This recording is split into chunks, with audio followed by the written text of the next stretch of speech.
Olá, nós vamos estar a iniciar este estudo que nós estamos a fazer, que é a vida da Igreja ou Eclésia. Então, este estudo nós vamos estar a passar por 12 temas diferentes. Então, nós estamos a iniciar hoje um novo tema, que este tema é acerca da história da Igreja. Este tema, somente falando da história da Igreja, podia estar a fazer N vídeos, vários volumes acerca deste tema, acerca da história da Igreja, mas hoje eu só vou estar a dar a perspectiva de como é que nós estamos a ver a Igreja, porque depois nós vamos estar a ver vários momentos, vários elementos acerca da nossa vida dentro da Igreja, mas é muito importante nós vermos qual é que é o panorama, qual é que é os óculos pelo qual nós vamos estar a ver a história da Igreja. E nós temos que entender uma coisa que é muito importante, que é a história da Igreja não é a nossa história, não é a história que nós vemos que há várias fases que terminam numa fase, terminam noutra fase. Não, há um plano geral, há uma história geral que não é a nossa história, não é a história da humanidade, nem propriamente a história da Igreja. É a história de Deus. É aqui que Deus quer realizar, o propósito de Deus, a intenção de Deus desde o início até agora. Nós vimos que quando Jesus veio, Ele reconciliou toda a humanidade ao Pai, Ele reabriu o caminho para chegar a um relacionamento com o Pai e depois foi estabelecido algo que antes nunca tinha sido estabelecido, que era a Igreja, que era, neste caso, chamado a Eclésia, ou outra palavra grega é o kuriakos, e estes dois termos, o kuriakos, quer dizer pertencendo ao Senhor, e eclésia quer dizer os chamados para fora de uma sociedade para governar outra sociedade. Então nós podemos ver que estes dois termos são usados com bastante frequência, principalmente o termo eclésia é usado com bastante frequência no Novo Testamento quando descreve a Igreja, e há um plano geral, há um plano de Deus para este organismo. Eu não gosto de chamar uma organização, eu não gosto de chamar uma instituição, mas eu gosto de chamar um organismo, porque a própria palavra diz que a Igreja é o corpo dos santos, é o corpo de Cristo feito pelos santos, é o templo santo, é o baluarte de verdade, é aquela noiva de Cristo, então é uma família de Deus, então é algo bem orgânico. Quando Jesus usou esse termo da Igreja, ele estava a referir à Igreja que ia se iniciar a partir dos 12 apóstolos e depois ia propagar por toda a terra. Em Mateus 16, 18 diz assim que pois também eu te digo, Pedro, que sobre esta pedra, ou seja, sobre esta declaração, edificarei a minha igreja e as portas do inferno não prevalecerão contra ela.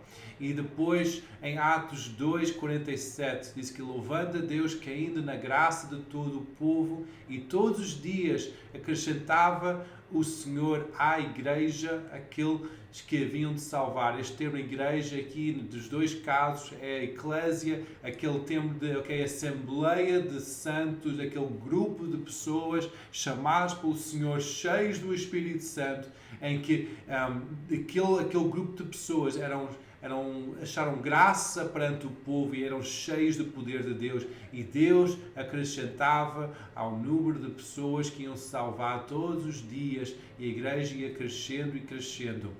E depois nós vemos que esta assembleia não era uma membresia por nascimento, não era uma membresia que vem porque eu nasci numa família cristã, numa nação cristã, então por isso que eu faço parte da Igreja. Não, vem por causa de conversão. Cada pessoa tinha que tomar a decisão de crer em Cristo Jesus para converter à sua Igreja. Em Colossenses 1:13 diz que Ele nos tirou do potestade das trevas e nos transportou do reino do seu Filho, do seu amor, em que temos redenção pelo sangue e remissão dos nossos pecados. Então nós vimos que a Igreja não era uma instituição formada por pessoas nascidos naquele meio, naquela família, não, era por conversão a Deus, trazia essa conversão às pessoas e as pessoas iam ser salvas e depois imediatamente se tornavam partes da família, partes da Igreja de Cristo. Onde é que a igreja foi nascido? Foi nascido em Jerusalém, logo depois da ascensão de Jesus, passando 10 dias, os apóstolos estavam reunidos no cenáculo, veio o Espírito Santo e foi ali que foi iniciado a igreja, como nós estamos aqui a falar. A igreja naquela altura consistia em vários serviços, em várias formas de expressar a sua fé. É que nós vimos isso expresso no livro de Atos e também nos Epístolas, que nós podemos ver e nomear algumas dessas formas. Primeiro, existiam reuniões de oração pública, havia ensino da palavra, estudo da palavra, a Santa Ceia, o pão e o vinho eram elementos que eram celebrados regularmente entre os membros da igreja. Eles comiam e bebiam juntos, cantavam juntos. Havia exortação pessoal, testemunhos, pregação, os dons do Espírito eram manifestos, o batismo no Espírito era acompanhado por o falar em línguas, eram ministradas as necessidades das pessoas, semanalmente entregavam dízimos e ofertas. Algumas características desta igreja primitiva é que eles estavam unidos na fé. Havia uma liberalidade nas ofertas, uma generosidade do povo. Havia uma preocupação com as necessidades dos crentes, viúvas, dos órfãos, quem estava em ministério, quem eram consagrados ao ministério, os apóstolos e os pastores eram apoiados financeiramente pelos seguidores. A mentoria era feita através do discipulado, o evangelho era pregado com ousadia, havia evangelismo nas praças, reuniam-se em lugares públicos, mas também reuniam em casas. Havia batismo das águas e era logo depois da sua conversão. A liderança era ordenada pelos apóstolos e não era votado pelo povo. Esta igreja primitiva surgiu logo depois do Pentecostes e nós dizemos que este período de igreja primitiva vai até a morte do apóstolo João, quase no ano 100 depois de Cristo.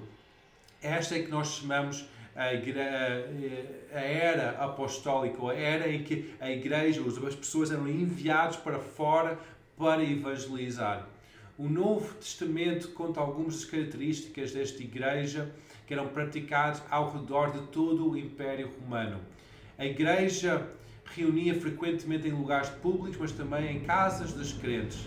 As igrejas eram dirigidas pelos anciãos, que haviam sido ordenados pela imposição de mãos pelos apóstolos.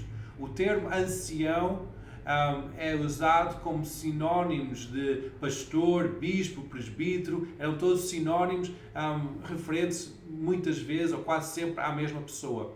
Tanto homens como mulheres eram usados para pregar a palavra de Deus. Não havia exceção de pessoas em referência aos dons do Espírito, e o batismo das águas era por imersão dentro da água, e era logo após a sua conversão. O termo cristão foi a primeira vez usado quando os crentes de Antioquia declararam que estas pessoas eram pequenos cristos ou cristãos. Em Atos 11:26 diz assim que todo o ano se reuniam naquela igreja, naquela eclésia, e ensinaram muita gente. Em Antioquia foram os discípulos pela primeira vez chamados cristãos, porque eles viam o exemplo de Cristo através desses homens e dessas mulheres por toda a Antioquia. A igreja no início crescia rapidamente à medida que os apóstolos iam de Jerusalém até a Samaria, até a Ásia Menor e até mesmo a Europa e também a Índia. O crescimento foi muito rápido e foi por causa de vários tipos de ensinamentos e vários tipos de posicionamentos que a igreja tinha. Um dos ensinamentos foi de uma vida futura no céu que dava esperança àqueles que estavam em escravidão, ou no pecado, ou numa sociedade vazia ou hedonista. E também havia uma moral pura e austera de todos os seguidores. Havia uma santificação nos crentes. havia uma confirmação contínua da presença de Deus através de sinais e maravilhas. Havia também uma clara vitória dos crentes quando havia confrontos com espíritos malignos e poderes malignos. Havia uma vitória da parte dos crentes, havia libertação, a expulsão de demónios. Então havia uma clara vitória sobre os poderes diabólicos. E também havia uma unidade incrível entre os discípulos. Mas também nesta primeira igreja primitiva, também houve umas heresias pregadas em que várias pessoas começaram a pregar e adotar umas heresias que trouxeram muito engano na primeira igreja. E vou destacar somente alguns destas heresias que também nós podemos ver que ainda hoje em dia moldam algum pensamento e uma forma em que as pessoas modernas veem o mundo. Um destes heresias era o docetismo, que sustentava que a humanidade de Jesus era meramente uma ilusão, negando a encarnação de Jesus. Então Jesus não era realmente não era humano, não realmente aconteceu. E depois havia uma outra heresia que é o arianismo, que sustentava que Jesus não era eternamente divino, portanto é um nível inferior a Deus, o Pai. Então diz que Deus Pai está num nível, Jesus está no outro nível, então não é aquele eternamente divino. Então nega a divindade de Jesus. E o outra heresia que foi lançado foi o gnosticismo, que sustentava um dualismo de vida, em que havia uma matéria como mal, ou carne, ou corpo como mal, e o espírito, o interior da pessoa como bom. Os gnósticos pensavam que, tal como os arianos, que rejeitavam completamente a encarnação de Jesus. Acreditavam que, porque Jesus estava dentro de um corpo, ele não podia ser o Filho de Deus, porque estava dentro de um corpo pecaminoso, porque todo o corpo era mau. Então negava a divindade de Jesus. Depois também havia os nicolaítas, que defendiam o liberalismo hedonista, interpretando a graça como algo que cobre toda a imoralidade e o pecado e os desejos que a pessoa queria alimentar.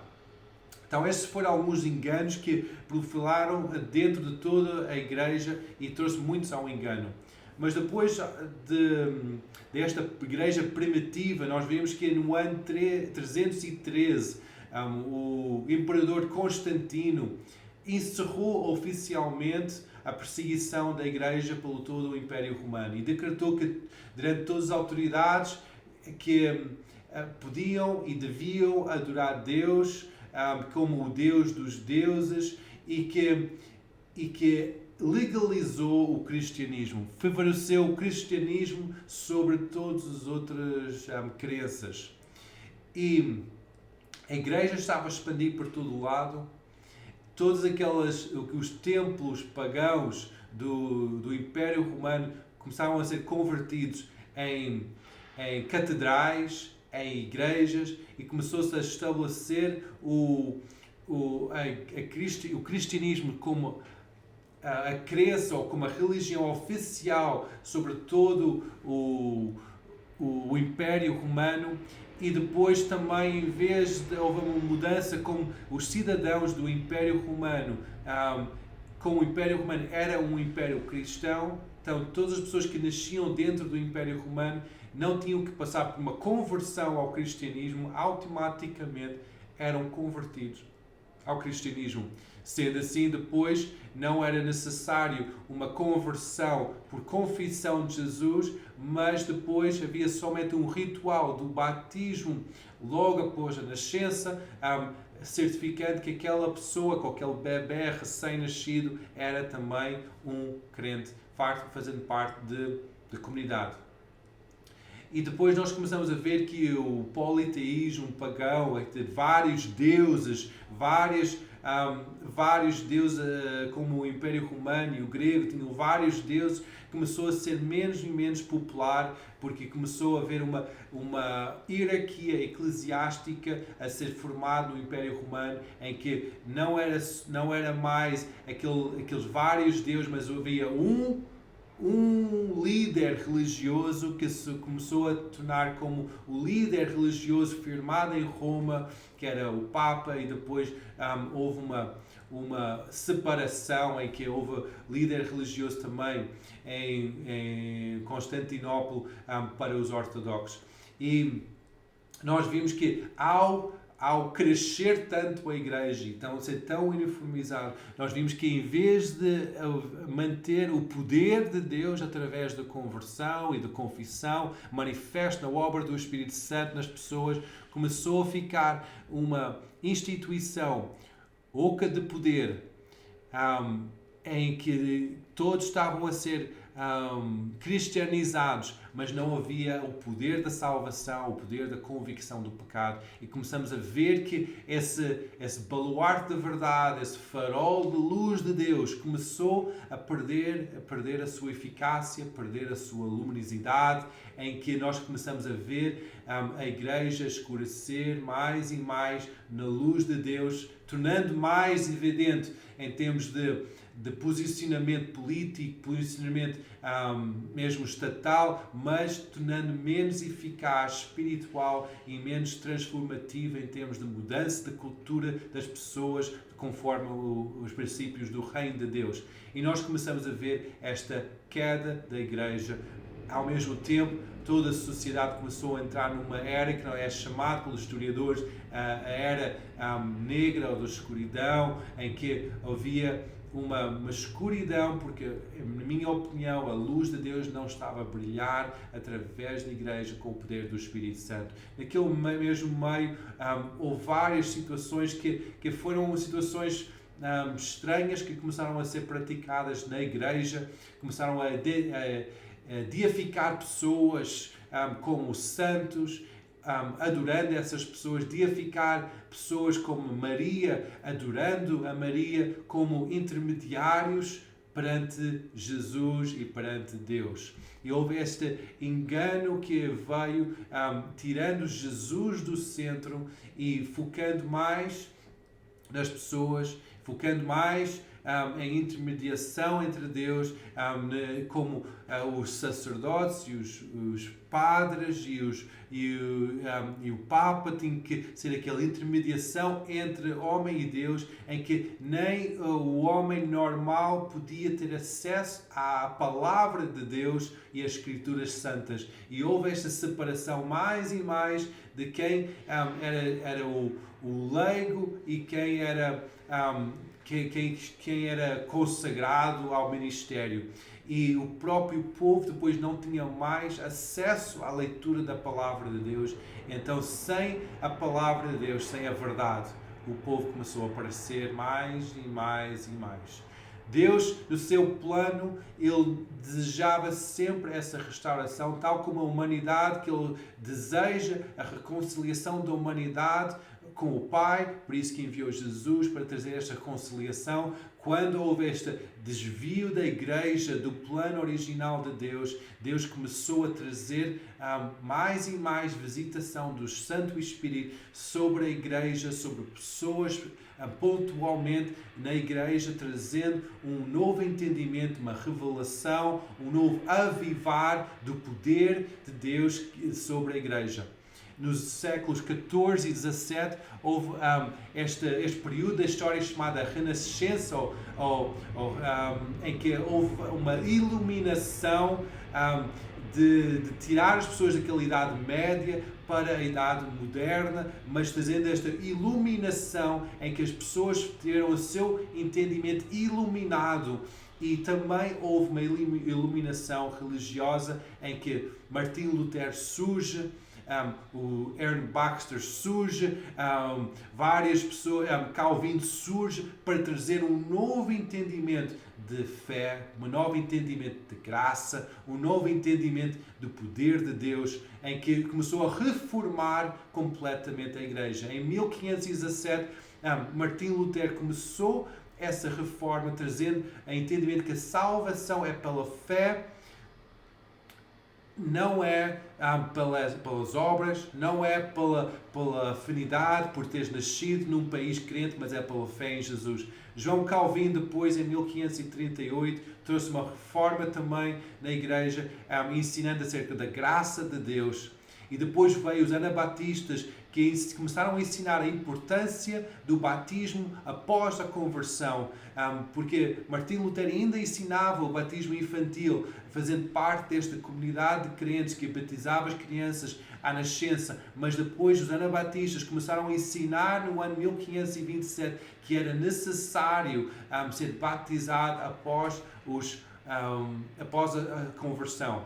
No ano de 1600, os puritanos, com o Thomas Cartwright, começaram a espalhar uma pregação que falava muito acerca da santificação, de serem puros e separados do mundo.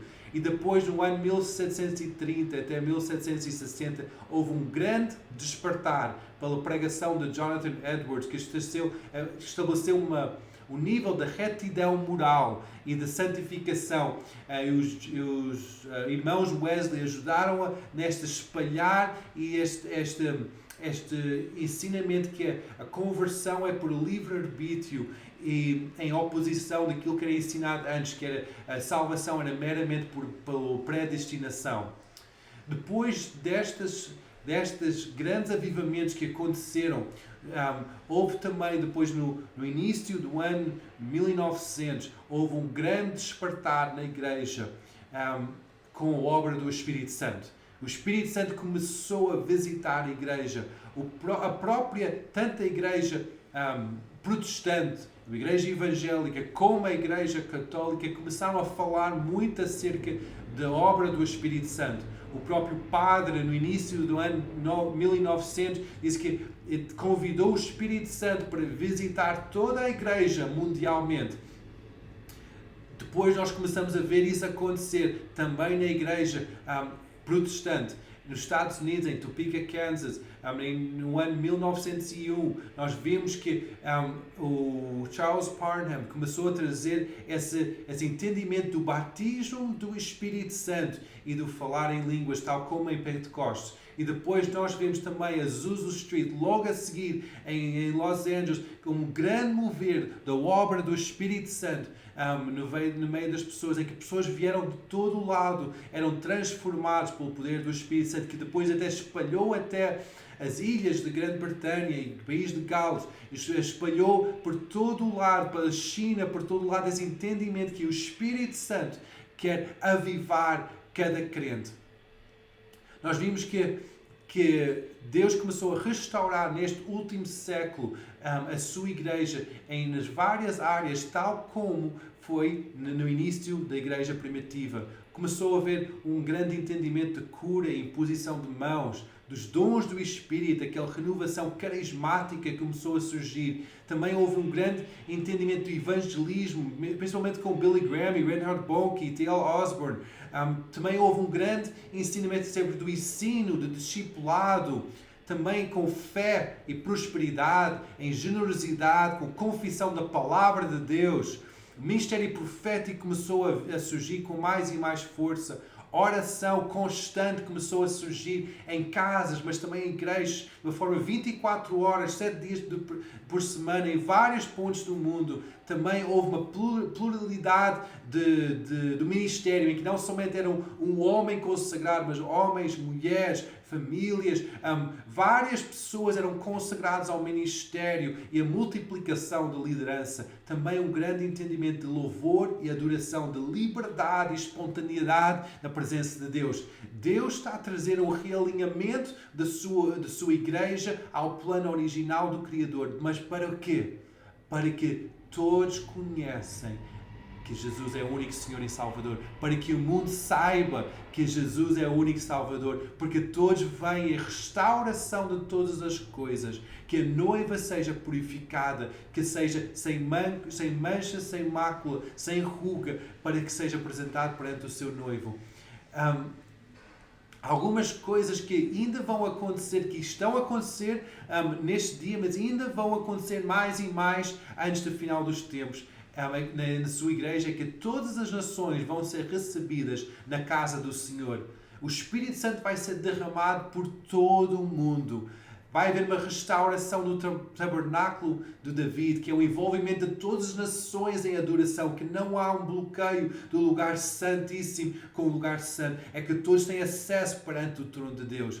A voz da noiva e do noivo é restaurada. Há uma alegria na presença de Deus, um gozo na presença de Deus. Há uma restauração familiar em que há uma reconciliação entre pais e filhos e pais, onde há cura e saúde restaurada nas pessoas. Vai haver um ensino sólido da palavra de Deus e a glória de Deus vai ser experienciada pelo povo de Deus. Estes dias que nós estamos a viver, igrejas, são dias bem empolgantes, em que nós estamos a ver a igreja realinhada, estamos a ver a igreja reconstruída, voltando ao seu plano inicial. Estamos a ver a igreja voltando ao lugar onde ela era chamada a ser, tal como na igreja primitiva, em que vai ser aquele farol da verdade, vai ser aquele baluarte da verdade, vai ser aquela coluna no meio da sociedade, vai ser a família de Deus, vai ser aquele lugar de paz, lugar seguro. Deus está a avivar a sua igreja,